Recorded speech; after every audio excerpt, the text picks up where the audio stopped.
Bonjour à tous, bienvenue dans cette nouvelle capsule. Je vous présente aujourd'hui une petite guidance autour des énergies de la pleine lune, c'est-à-dire de maintenant jusqu'à la pleine lune et quelques jours après. Voilà ce qui va nous être amené en termes d'énergie. J'ai déjà eu un petit message de là-haut ce matin que je vous retransmets tel quel. Dans l'instant présent se trouve tout ce qui est nécessaire. Tout ce qui nous est nécessaire à être bien, à être plein, tout ce qui est nécessaire à la vie. Voilà. Donc là, je pense que sur les jours qui vont arriver, on va être vraiment invité à revenir à l'instant présent, à être dans l'instant présent, voilà, à y être ou à y revenir en fonction de ce qui va nous être amené aussi dans la matière en termes de défis pour travailler sur soi. Voilà. Donc je pense que pour certains, on va être tout simplement dans l'instant présent avec beaucoup d'aisance là-dedans, dans le fait de goûter et d'être dans le plaisir, d'être dans le moment, dans l'instant T. Voilà, pour ceux qui suivent la chaîne de Ginette Forger, artiste de la présence, voilà, on va peut-être être un peu plus là-dedans. Et pour d'autres, on va vraiment être amené, voire outillé, croiser des personnes, rencontrer des outils qui vont nous permettre de travailler à être là-dedans. Voilà, en tout cas, à l'issue de cette pleine lune, a priori, on aura fait ce travail de connexion à l'instant T, travail sur la présence en soi et au monde. Ça commence fort. Alors, j'ai l'œil l'oracle qui vient. On va voir ce que ça nous dit pour le yin, pour le yang et pour l'énergie du milieu. Donc là, par yin en soi, ou si vous êtes dans des duos, ça peut parler de votre autre. Là, vous voyez comment ça vous parle. Je vous laisse faire appel à votre discernement.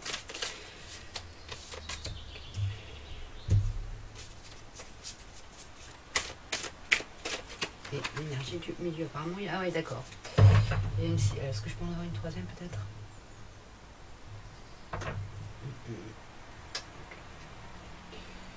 Ouais.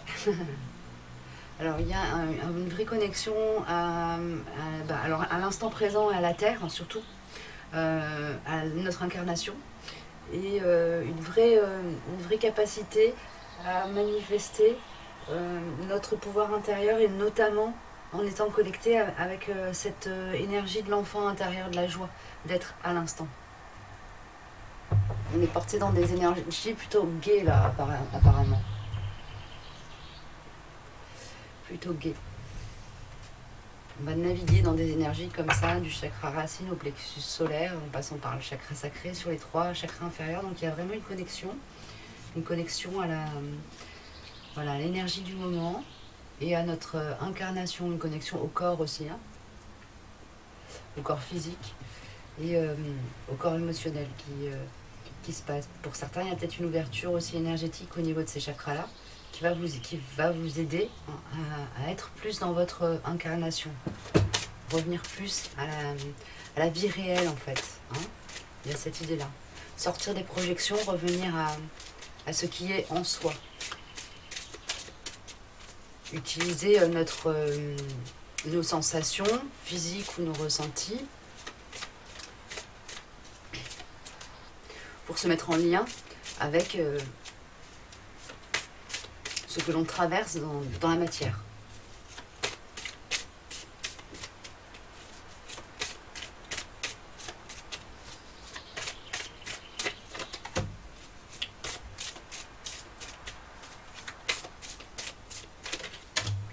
Donc on va arrêter là, on a déjà commencé à tourner.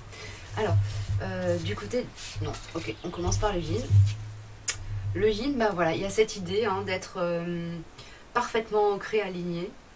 Alors pour le yin, ça se manifeste plutôt sous forme de guidance, d'intuition qui l'a conduit à revenir à son incarnation, à la réalité du moment qu'elle traverse dans la matière, ou qu'il ou elle traverse dans la matière, ou à l'intérieur de lui. Il y a vraiment quelque chose qui est de l'ordre de la croissance intérieure là, chez le yin. Okay. Et on a cette joie hein, qui fait écho à la carte de l'Oracle. On a cette joie d'être à l'instant. Il y a une forme de jouissance du moment, d'être dans le moment, d'être dans l'instant et d'être avec soi. Il y a une grande énergie de paix générale à l'intérieur. C'est comme si tous les tumultes, toutes les tempêtes des sphères émotionnelles et s'étaient calmées, rassérénées, aplanies. Il y a quelque chose de très lisse dans l'énergie du yin, là. De très lisse et du coup qui porte à la croissance, qui porte à du coup comme au niveau énergétique, au niveau des ressentis c'est très calme, il y a la possibilité d'exprimer, de rayonner en fait cette joie d'être présent au monde à l'instant T. Chez le yin c'est très beau. Il va y avoir des gens qui vont rayonner là. Du côté du yang, bah on a une carte qui est, alors c'est très drôle parce que là vraiment il y a une forme de correspondance entre les deux images. On a le yin qui est quand même la lune, l'espace de la nuit, de l'accueil, etc. qui est donc qui se manifeste par une femme arbre dans un décor de nuit. Et le yang qui est justement le solaire, l'énergie du feu, etc. Est représenté par voilà une plante qui est en train de pousser, de croître sous le soleil. C'est comme voilà, donc on a des énergies qui sont très en miroir là, du côté du yin, du yang. Chez le yang, il y a voilà, cette croissance intérieure aussi, et cette notion de joie aussi, de gaieté, parce qu'il y a cet ancrage et cet alignement qui est là, qui se manifeste. Il y a une forme de cohérence entre lui et le monde qui devient visible à son regard et qui le rend heureux, qui le ou la rend heureuse. Le soutien, bah, il y a cette notion d'être épaulé par la vie, quelle que soit la façon dont ce soutien se manifeste. Ça peut être par un entourage bienveillant, par des messages des guides, par des situations qui se débloquent dans la matière et qui sont, voilà, du coup, qui ouvrent un certain épanouissement. En tout cas, clairement, là, il n'y a pas de souci. Ou s'il y a des soucis, il y a des solutions qui sont présentées ou des appuis qui sont présentés en même temps, quoi, du côté du yang. On est sur une période quand même très, très tranquille. Ouais. L'énergie du milieu, elle est vraiment dans le recueillement et la présence à l'instant T hein, et au monde. Et on a voilà, là on a une alliance d'âmes sœurs qui arrive. Donc il y a des communautés qui sont là, qui viennent aussi en soutien, qui viennent aussi nourrir la joie dans l'espace du yin et du yang. Il y a une forme d'alignement aussi énergétique de tout un collectif, où on va tous se retrouver un peu dans le même état d'être. Et du coup, au niveau des énergies générales, et là je parle des énergies générales sociales, ça risque de se ressentir aussi. Un espace un peu plus, un moment un peu plus, un peu comme le silence avant la tempête ou le silence avant les grands vents. Ouais. Parce que je ressens pas une tempête, mais je ressens un mouvement qui vient derrière. Mais là, on est dans un moment de calme et de recueillement avant l'action, quoi. Ok. Et c'est ça. On a l'impermanence qui est derrière, donc ça me dit bien qu'il y a ça correspond à ce que j'étais en train de vous expliquer comme ressenti. On est dans le calme avant le mouvement, avant l'action.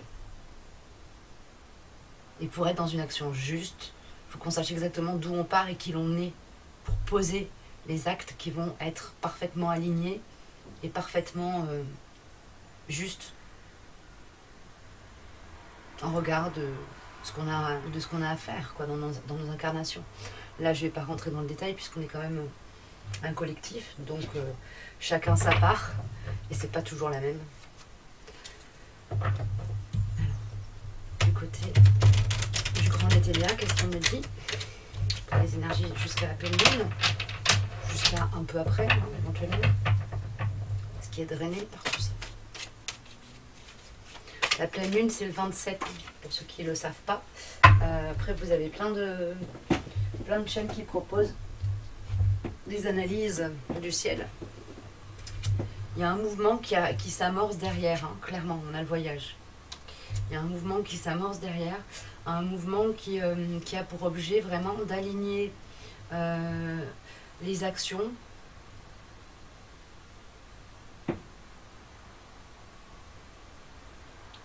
d'aligner, ouais, d'être dans des actions, dans des mouvements, comment dire ça, dans des,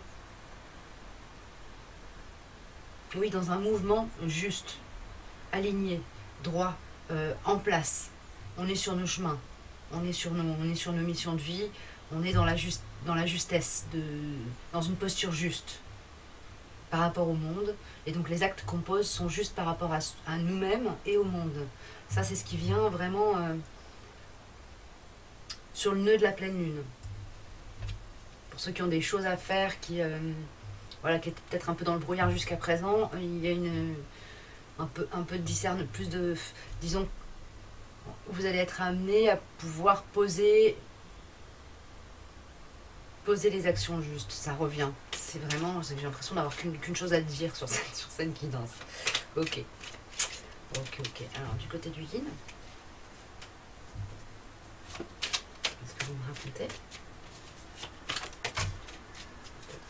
Du côté du yang.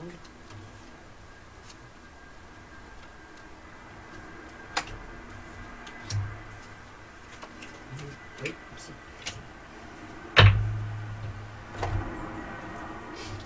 Alors.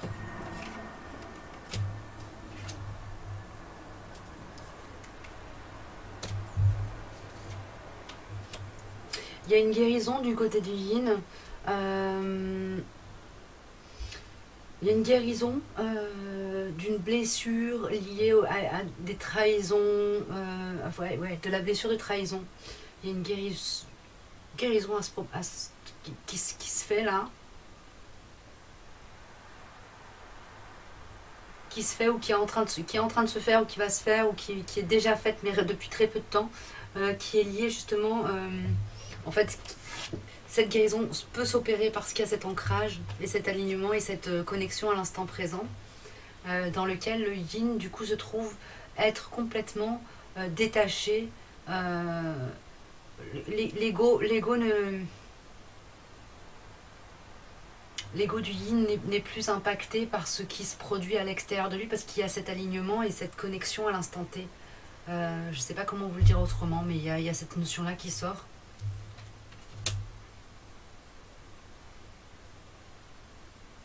Il y a de la guidance dans l'énergie du milieu, donc ça veut dire que les deux sont guidés, là, le yin comme le yang, en soi. Que ce soit... alors c'est drôle, c'est une guidance, entre guillemets, indirecte, c'est-à-dire que c'est pas là-haut et ça va pas nous parler directement, mais ça va être des signes, des messages, des messages sur des affiches, des bouquins qui vont vous tomber entre les mains, des éléments comme ça, qui vont vous donner des clés de compréhension et des outils pour bien vous positionner par rapport à ce que vous traversez et être dans cette énergie d'alignement et dans cette connexion à l'instant.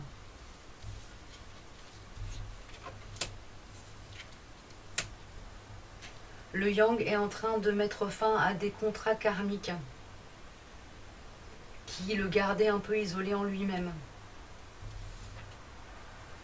Ok.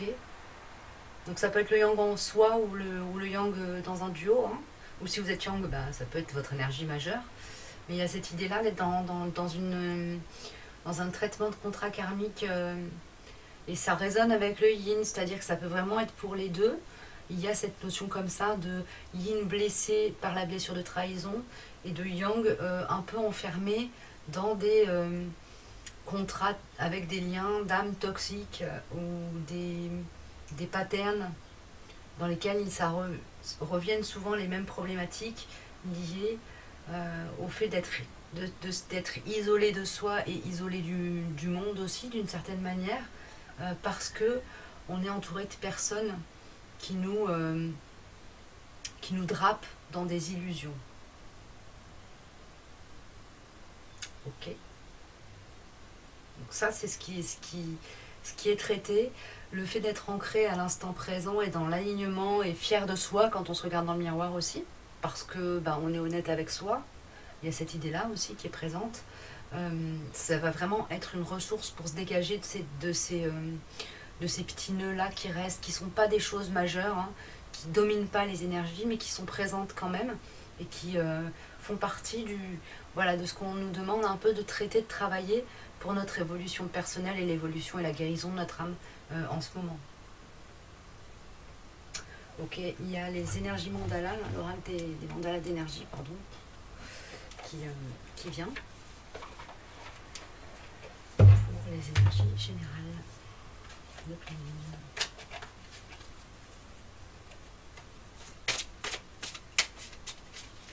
On me dit revenir à soi pour pouvoir être présent au monde. Il y a cette notion-là aussi qui est importante. Merci.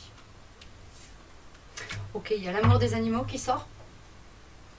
Relie-toi à tes frères les animaux et occupe-toi d'eux. Ils te montrent ce que signifie vraiment l'amour inconditionnel et la communication sincère. Donc il y a cette notion de travailler sur l'amour inconditionnel et la communication sincère pour la période qui arrive.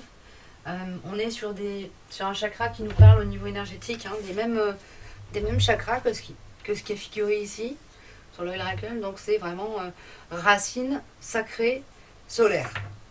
Hein, c'est les trois chakras inférieurs qui vont être vraiment mobilisés, entre guillemets équilibrés, et qui vont c'est comme s'il y avait un pont qui se crée entre les chakras inférieurs et les chakras supérieurs, de manière à ce que cet alignement se fasse dans un grand équilibre. C'est-à-dire qu'il y a vraiment une idée d'équilibrage de ces chakras.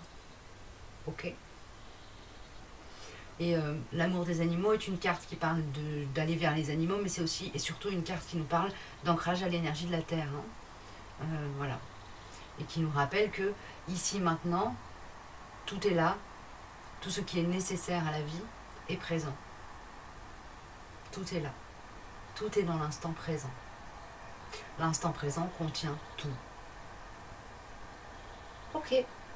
Mais écoutez, j'ai fini. J'espère que ça vous aura parlé d'une manière ou d'une autre. N'hésitez pas à me laisser un petit commentaire et à liker éventuellement si ça vous a parlé plus, ou simplement vous avez envie de manifester un petit soutien. Je vous dis à bientôt, prenez bien soin de vous.